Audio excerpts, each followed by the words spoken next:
In this video, I wanted to share the power of the offset account. Now, one of the critical things in property investing is actually using an offset account to your advantage. In today's video, we're going to break down what an offset account is, how you can actually use it to your advantage to create a buffer in your property portfolio, and also minimize the amount of interest you have to pay as you build out your wealth. Now, my name's Luke. I talk all things real estate, renovating, and financial freedom. Subscribe to the channel down below and drop a like on this video. Now, what is an offset account? It's essentially a standard bank account that you set up with your bank and lender, and it allows you to park money that is offset against your loan. So if you have a $500,000 loan and you've got $100,000 cash sitting on the side, your actual loan balance that they calculate interest every day, instead of being $500,000 would be $400,000. What this means is if you had $500,000 of debt and you also had $500,000 of cash, you could park that in your offset account and you'd be paying exactly $0 interest every day, even though you had access to that debt and you could use that cash anytime you wanted.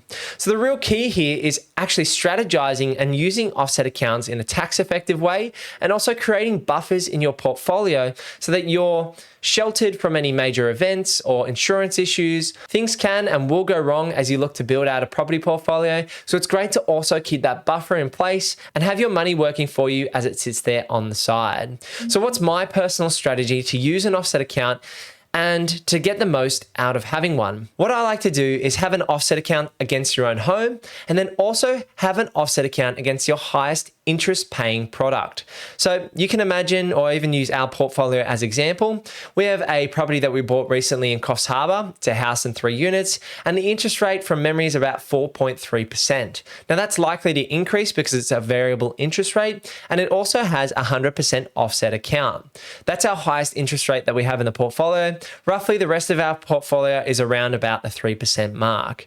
Now, what this means is if you have an offset account against your principal place of residence and you have an offset account against your highest interest bearing product, it allows you to find the balance of where you want your money to sit, whether that's for tax effective purposes or whether that's for minimizing interest repayments in the portfolio. Now that might have sounded like a whole piece of jargon. So what do I actually mean by that? So if you've got a, say, 2% interest rate against your own home, that's non-deductible debt. So the debt you have attached to your own house, like I'm in at the moment, is non-deductible because you're using it as your principal place of residence. Whereas the interest you pay on an investment property is tax deductible. So when it comes to tax time, if you've paid $10,000 in interest for the year on your investment property, you can claim that against the income you've received and your own income. And actually, that's how negative gearing works. If the interest repayments are higher than the rental income on a property, then you can deduct it against your personal income and reduce the tax you pay.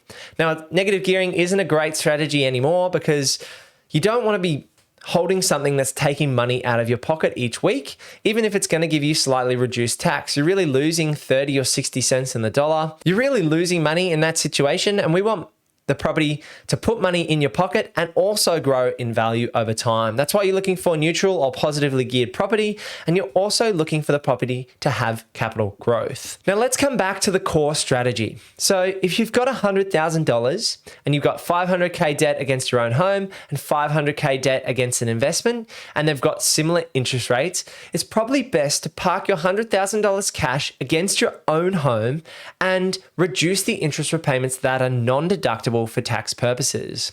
So at the end of the year, you'd only have $400,000 debt that was calculated on your own home and $500,000 that was calculated on your investment property.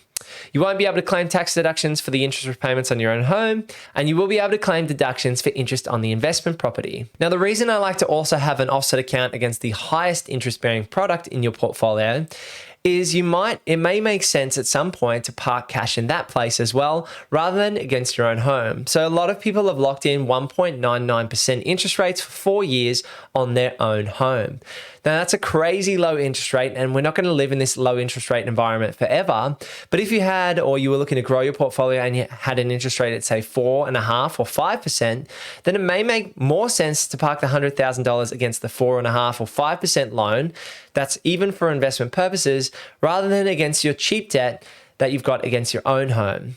So the two key criteria here are using the offset account against high interest rates for investments or against your own home for tax deductibility purposes. Now, at the end of the day, an offset account is also a great way to hold a buffer. Rather than just leaving cash in a term deposit where you can't instantly access it, having the cash in an offset account is giving you instant returns on your money. If you are paying 2, 3, 4% back to the bank each year on your loans and you park that $100,000 in your offset account, it's essentially earning you that 3% back each year. One of the greatest things about using an offset account is it gives you peace of mind at night. So if your interest repayments go up, like we're going to see as the RBA increases interest rates over the next 6 to 18 months, if you've got more money parked in your savings account, then you can essentially weather the storm. You'll be able to use that cash savings and that cash buffer to go towards future interest repayments. And you can also use the cash buffer for emergencies. If you've got a medical emergency or you've got an issue in your property portfolio, like you have a roof come off, or you've got an insurance claim that's denied, or you've got something you just need to use that money for, hopefully not a holiday or a Lamborghini, but ideally, that fund is there as a cash buffer. It's working away for you in the offset account. It's there for tax minimization purposes and also reducing the interest on your portfolio if you've got some debt that is costing you a significantly higher rate. Who thought there was so much that you could unpack in just having an offset account?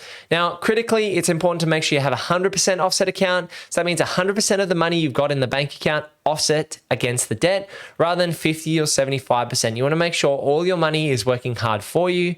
And this is a pretty simple product. All the banks know about it. Your broker should be able to organize one for you. There may be slight differences in interest rates, so keep that in mind. If you ask for an offset account, sometimes they can charge you slightly more interest. So work out whether you want to hold the offset account against your own home or whether you want to hold an offset account against a high interest rate investment property. At the end of the day, they're super useful and they can make a huge difference in structuring your finances, giving you flexibility and allowing you to use that cash to potentially go out and buy your next investment property. If you enjoy learning about property investing and the property market, make sure you drop a like on this video. Head over to purposeproperty.com.au if you're looking for a Brisbane-based buyer's agent, and click this video or over here for more things real estate, renovating, and financial freedom. I'll see you in the next one. Peace.